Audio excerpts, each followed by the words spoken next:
So, you are Mr. Renny? Mr. Renny and Mrs. Renny, right? Right. Yep. Okay, you're not... Fred? Fred? Yeah. And Janine. Janine. So, you had a problem in the fall, I think. Yeah, September. Yes.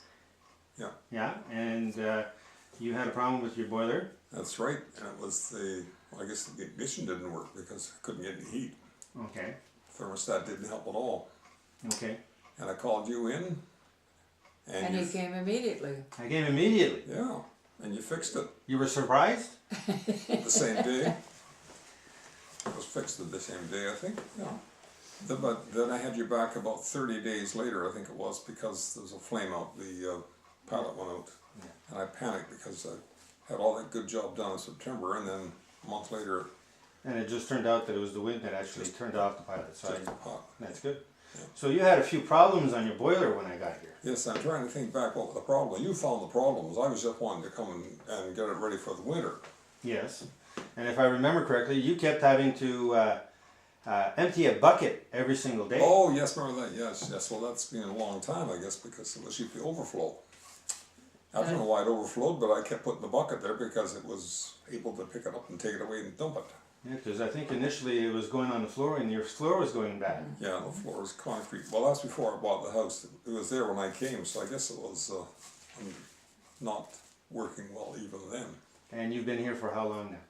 Well, 92, that would be 14, 18, 22 years.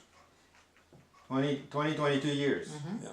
And it's been leaking all that time. No, the boiler was put in, it was a slant 6-fin boiler, it was put in about 1997, I think. We had a converted oil burner boiler, and it had been put the gas burner in instead of burning oil. Oh, yeah. That's when we bought the house.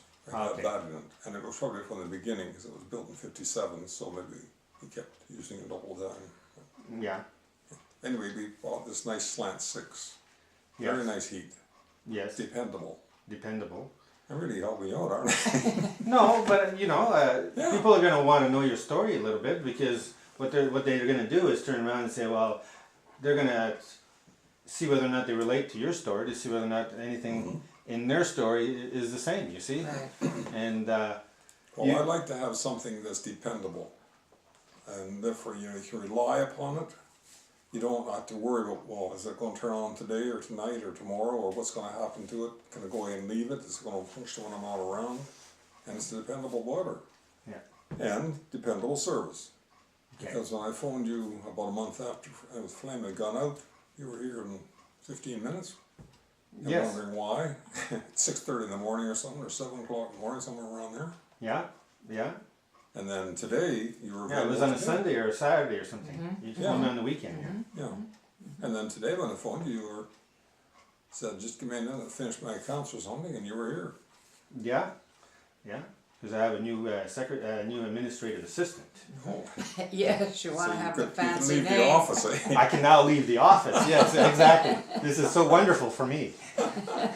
But the boiler itself had also another problem, because we had to change the expansion tank, because that was one of the causes why it kept doing that. The pressure was going up too high on your boiler. And I have the old one down there I'm throwing out when the guys pick up the metal on the weekends, you know, Oh, we're getting okay. one of these Yeah, days. yeah. The snow is gone, I can put it out now. You can put it out now. Yeah, that's Yeah, good. remember Because, that part? Yeah. yeah, right. So And this I don't thing's know- been it was leaking for at least 10 or 12 years. I would say so by looking at the concrete, because that pipe was obviously put to let it drip out, you know, and as it dripped Yeah. out over the year down toward the entry or the exit, it was leaving a little trough Yeah. leading into the concrete.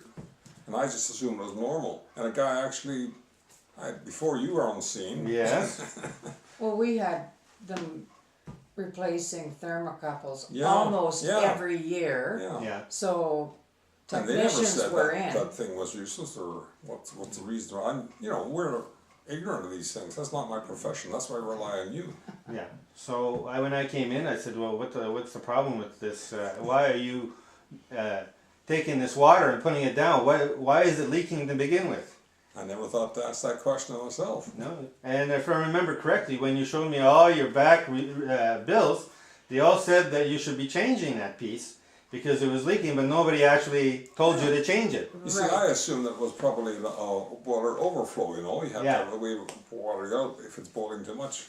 But obviously it was correcting it, or was supposedly correcting a mistake or making it work better, but not really working better. No, because what it was doing actually is the boiler was going too high, and actually it was protecting you from an explosion. That's what it was doing. No. Now, I'll tell you another thing you told me. I had previously been told to my pump to oil it once a month. Yeah. You told me once a year is good Once enough. a year is good enough, yes. Now, I'm holding you to Three that to four, because I have three, not. 3 to 4 drops only. Yeah, and I haven't oiled it since September when you were in here, so Yes, sir. But you've been oiling it so much that you might end up with a problem that way. Yes. I learned something else. You have to oil it when it's running, because if you don't, it just runs right through on your feet. Oh, it does that too. You've learned that too. That's good. Nobody told me that, but I found the hard way. So, what do you think of the service then? The service is excellent. The service is excellent. And how was I when I dealt with you? Did you like the way I dealt with you, or? I like the way you can explain things. So I simplified things. Yeah, yeah, but you also have a lot of background knowledge that you share, and I'm curious how things operate. I used to be a mechanical draftsman, you see, so I put things together by drawing, and now I want to know how things work when I see them put together, and you do a lot of extra conversation in that way that makes it interesting. Okay. So I entertain you while I work. That's right. Oh, okay, that's good. It's not a song and dance. It's not a song and dance, no. Lecture. But I make you laugh though. Oh, yeah. Yeah, that's good. That's good. I'm glad I'm entertaining. You haven't stood in your head yet. You also wipe your feet off when you come in. Yes, I do. Yes, Check I your make shoes sure off. everything's okay. Yeah. Yes, Yeah. absolutely. And today I had my good shoes, so I had a pair of winter rubbers, Yeah. so that we wouldn't have any problems. I got a question. Okay. How would you know where to go when you come in the side door? Where would you think you'd find the boiler? A house this old would be in the basement, yes. Well, yes, I know, but how'd you know turn right instead of turn left? You told me. Yeah. Oh, Yeah. That's why I let you go first. Yeah. I've never Yeah. been in your house before. and then you. After I that- just follow. Okay? I have some people that let me in the door and they figure that I already know where I'm going. But I don't. I say, I've never been here, ma'am. Sorry. Well, okay, I see that. But now you know, so you don't have to have me guide you to it. No, actually, you just don't want to open the door for me. You figure I'm going to walk in without you opening the door. I was brought up by my mom, not my dad. That's why I actually wait for you to open the door. I do that much anyway for you. So tell me, would you recommend me to anybody else? Sure. No question. No Absolutely. question? No, absolutely. Absolutely. And what do you do now? What do I do now? Yeah, I heard you're a minister. I'm a clergyman. A Yes. clergyman. Retired. You're retired. But I still work occasionally when they ask me. Yes. And I enjoy my free time. You enjoy your free time. I have less pressure because I can kind of say yes or no, whether I want to work this, work that. Okay. And So you're not a guy that will turn around and lie just on camera like this, are you? actually, I didn't appear on camera very much. I did not appear on camera that often. Oh, no, you haven't. No. No. Well, we're going to make sure everybody in town knows who you are now. They're going to go to your services now. They're repaying me residuals for that. Well, if they're giving at that church, that's the residual right there. That's what we have. So I want to thank you very much. Okay. Thank you very And my much for wife, this. by the way.